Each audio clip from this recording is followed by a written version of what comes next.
లగచర్ల ఘటనలో అరెస్టైన మాజీ ఎమ్మెల్యే పట్నం నరేందర్ రెడ్డికి మరో షాక్ తగిలింది. హైకోర్టులో దాఖలైన హౌస్ పిటిషన్ను రిజిస్ట్రీ తిరస్కరించింది. ఇక ప్రస్తుతం నరేందర్ రెడ్డిని ఇతర నేరస్తులతో కలిపి ఉంచారు. ఆయన్ను ప్రత్యేక బ్యాకర్లో ఇటు ఉంచాలని పట్నం తరపున న్యాయవాది పిటిషన్లో పేర్కొన్నారు. ప్రస్తుతం పట్నం నరేందర్ రెడ్డి చరళపల్లి జైలులో ఉన్నారు.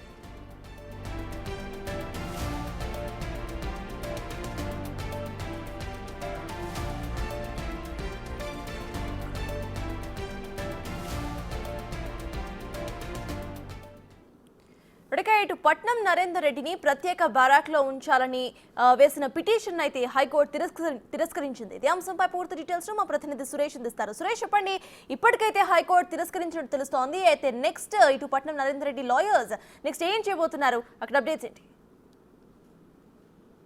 మాజీ ఎమ్మెల్యే పట్నం నరేందర్ రెడ్డిని చెర్లపల్లి జైల్లో రిమాండ్ ఖైదీగా ఉంచడం జరిగింది. దీనిపైనే హౌస్ మోషన్ పిటిషన్ ఈ రోజు హైకోర్టుకు హాలిడే ఉండడంతో న్యాయమూర్తి ఇంట్లో నివాసంలో ఆ పిటిషన్ విచారించే విధంగా హౌస్ మోషన్ పిటిషన్ దాఖలు చేయడం జరిగింది. ఈ హౌస్ మోషన్ పిటిషన్ ని పరిశీలించిన రిజిస్టారు కొట్టివేశారు. ప్రత్యేక బ్యారక్ కోసం హౌస్ మోషన్ పిటిషన్ వేయడంపై తిరస్కరించడం జరిగింది.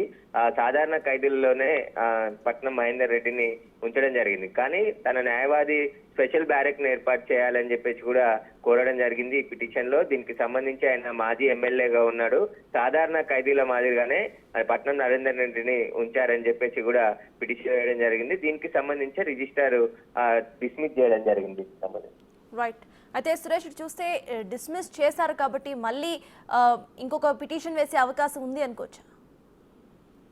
హైకోర్టుకి ఈ రోజు హాలిడే ఉండడం, రేపు మళ్ళీ మండే వరకు కూడా హైకోర్టు పని దినాలు లేవు కాబట్టి ఖచ్చితంగా మళ్ళీ మండే రోజు పిటిషన్ వేసే అవకాశం కనబడుతుంది. ఇది హౌస్ మోషన్ పిటిషన్ వేశారు కాబట్టి దాన్ని పరిగణలోకి తీసుకొని అత్యవసరమైన పరిస్థితులు ఏమి లేవు కాబట్టి దాన్ని రిజిస్టార్ రిజెక్ట్ చేయడం జరిగింది, తిరస్కరించారు. దీనికి సంబంధించి మండే రోజు మళ్ళీ హైకోర్టులో పిటిషన్ వేసే అవకాశం కనబడుతుంది. Right, thank you Suresh.